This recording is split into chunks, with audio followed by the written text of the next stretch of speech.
Malinaw po ang nangyari kanina sa pagdinig ng House Committee on Injustice sa impeachment complaint ni Inday Sara Duterte.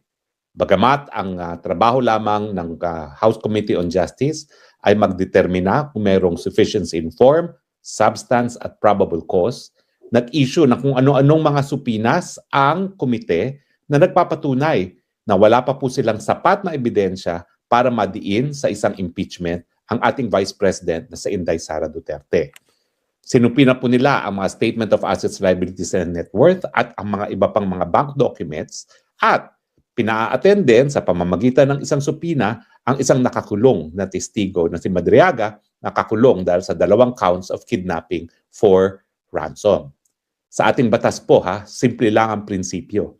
Hindi ka pwedeng mangalkal ng ebidensya kung wala ka munang ultimate facts. Dapat malinaw muna ang paratang bago ka magsupina. Pero anong nangyayari ngayon? Una, yung mga bank records. Anong hinahanap? May nakitang transaksyon. Wala. So bakit manghihingi? Para baka may makita. Hindi ganyan po ang due process. Ikalawa, yung mga statements of assets, liabilities, and net worth. Kung merong unexplained wealth, dapat merong specific na aligasyon. Kung pwedeng tignan muna natin, hindi po pwedeng tignan muna natin, baka may makita. Ito po talaga ang definisyon ng fishing expedition. Ngayon pa lang naghahanap ng ebidensya. Ikatlo, testimonyang na nakakulong si Madriaga. 1 taong may kaso, may motibong magsalita para sa sariling interes, gagawin pangunahing testigo. Hindi ba't malinaw na desperado na ito? Naku mga kababayan, tandaan, ang impeachment ay hindi po mini-trial. Hindi ito venue para maghanap pa lamang ng ebidensya. Dapat kompleto na ang facts bago pa man ito sinampa. Kapag ang Kongreso ay nag-i-issue ng supina para maghanap pa lang ng ebidensya, ibig sabihin, mahina po ang kaso. At kapag mahina ang kaso, ang ginagawa, mangalap pa ng kung ano-ano para lang makabuo ng kwento. Delikado po ito dahil kung papayagan ito ngayon, bukas kahit sinong opisyal po pwedeng i-impeach muna, tapos saka na lang sila hahanap ng ebidensya. Hindi po ito rule of law. Ito ay rule by fishing expedition. At sa huli, ang tanong, kung matibay ang kaso, bakit kailangan pang mangalkal? Yan ang dapat sagutin. Ay banat ni Senator Ivy laban sa administrasyong ito. Sabi, nagpasaring si Senator Amy Marcos sa mga inaatupag umano ang impeachment at pamumulitika sa gitna ng kinakaharap na problema ng bansa, gaya ng patuloy na pagtaas ng presyo ng produktong petrolyo. Sabi niya, nasaan ang kaluluwa niyo para magsilbi sa bayan? Binulag na kayo ng paghihiganti at kasakiman sa kapangyarihan. Wala namang pinangalanan ang senadora sa kanyang payag. Bahala na tayo sino yung sinasabi niyang wala kayong, nasaan ang inyong kaluluwa? Puros kayo paghihiganti. Puros takot, puros pamumulitika kayo. Sino ang kanyang pinasaringan? Sabi niya pa dito, may namumuong digmaan. 140 pesos per litro na ang diesel. Hindi na namamasada ang mga tsuper. Ang inaatupag nyo ay impeachment at pamumulitika. Tignan natin ang reaksyon ng taong bayan. 61,000 ang nag-react, 28,000 ang tumatawa. Sinong tinatawanan, I believe, ang mga nag-atupag sa impeachment. And then, 26,000 ang nag-like. Sino ang nilike nila? I believe si Senator Amy. And then, 4,300 ang lumuluha. Nakaka-awa talaga ang kalagayan natin. Ganito na tayo naghirap. Puros politika pa ang inaatupag. Comment, Yole Montale. Siyempre, trabaho nila yan. Bakit? Kung di itutuloy ang hearing ng impeachment case,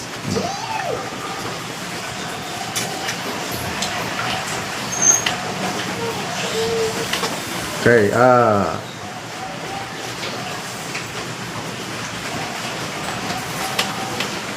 William Villamero. Impeachment is a big difference than an economic crisis. Both are addressed in different situations at any given time. That's the way it is. If the crocodiles are hungry, you do not jump into the water just to prove you are brave.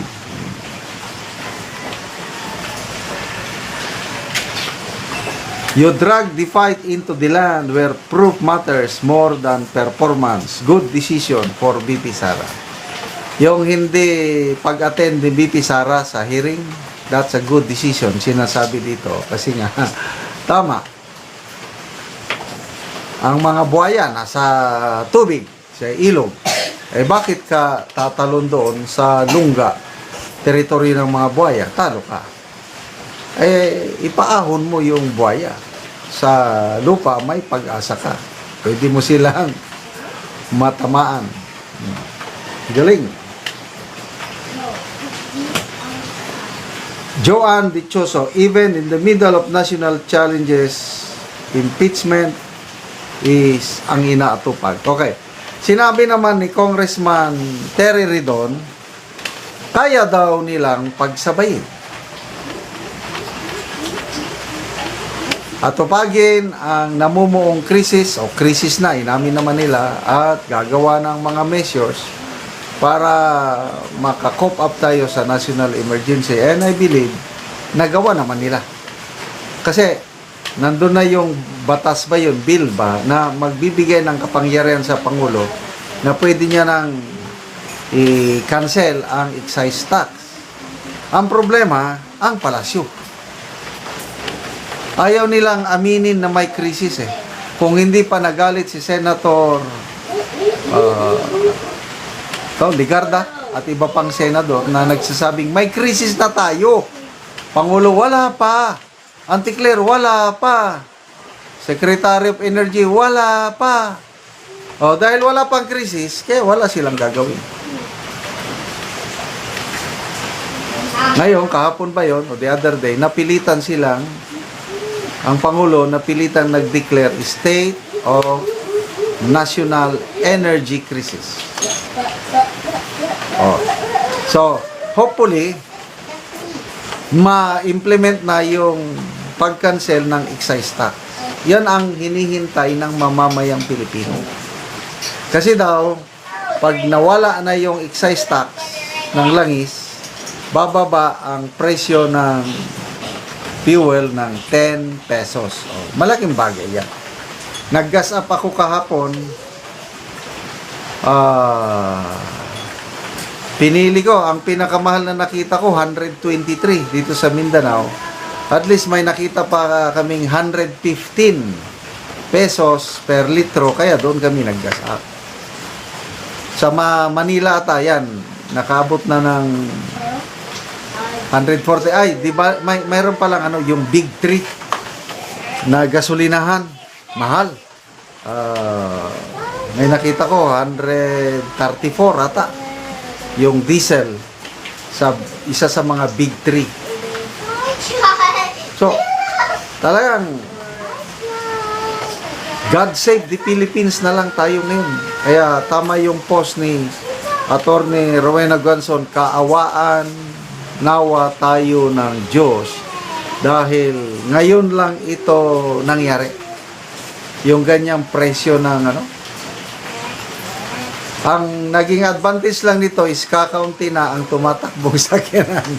Hindi na masyadong matraffic. Yun lang ang advantage. But all the rest, tumaas. Kaya konting higpit ng sinturon, mga kaibigan.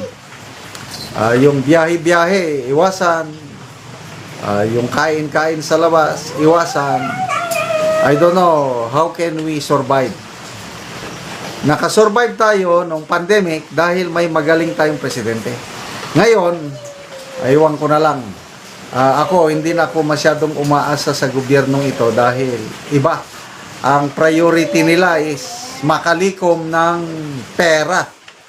Kaya nga ayaw nilang tanggalin ang excise tax ng fuel dahil nasasayangan daw sila sa 136 billion na income generated from excise.